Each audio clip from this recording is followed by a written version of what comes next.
This is Grand Omega City. Grand Omega City is strategically located in Owo, Enugu State. Now, you know the story of developments going on in Owo currently.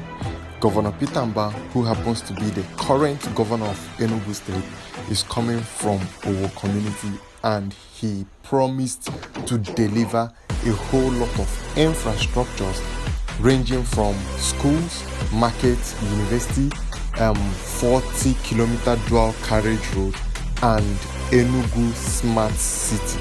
Now, this and more will be bringing up a whole lot of development in this very location, or in this very part of Enugu State. That is why I am presenting to you Grand Omega City.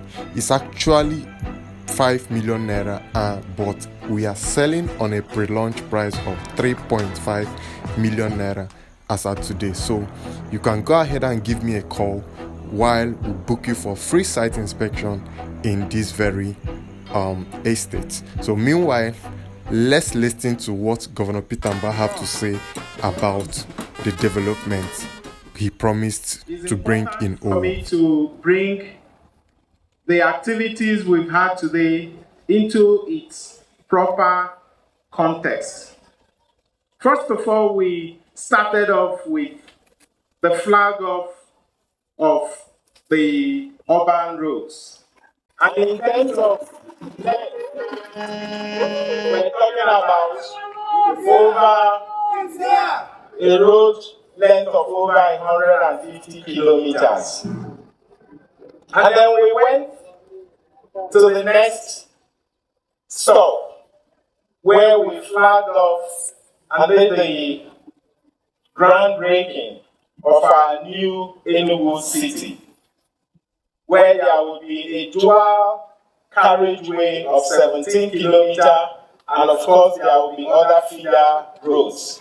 But most importantly, there will also be huge infrastructure going on at the same time.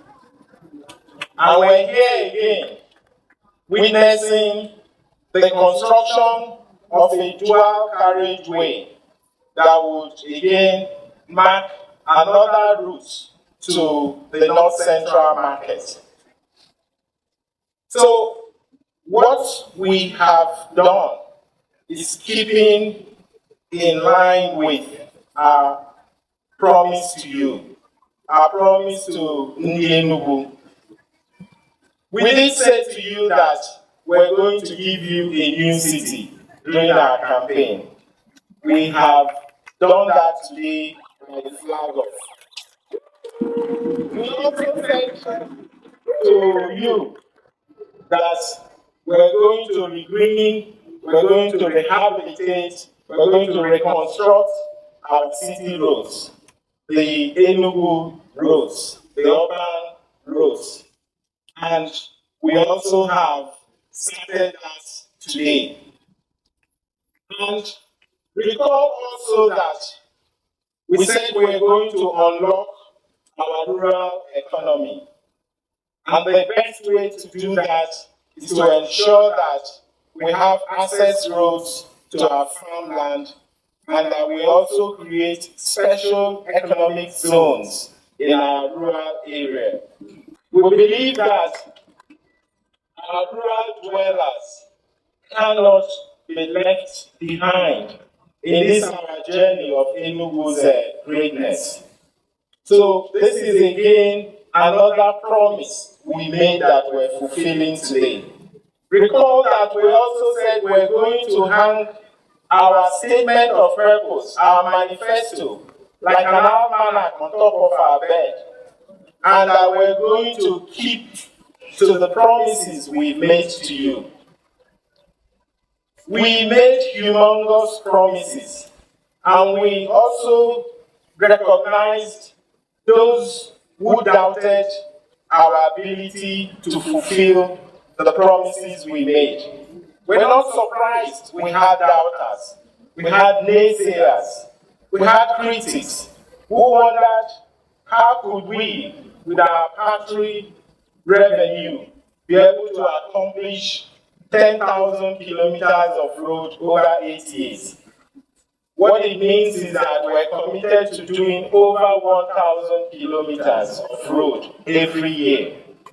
So if you look at the grand total of the length of roads we have awarded in this first phase of construction, it's about 400 kilometers. So we still have a long way to go. So we've just done the first phase.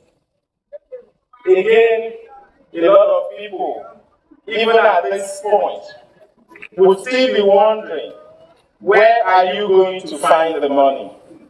I recall when we had our retreat, I mentioned to my team that between now and the next 4 years, our expectation is to spend about 3 trillion naira.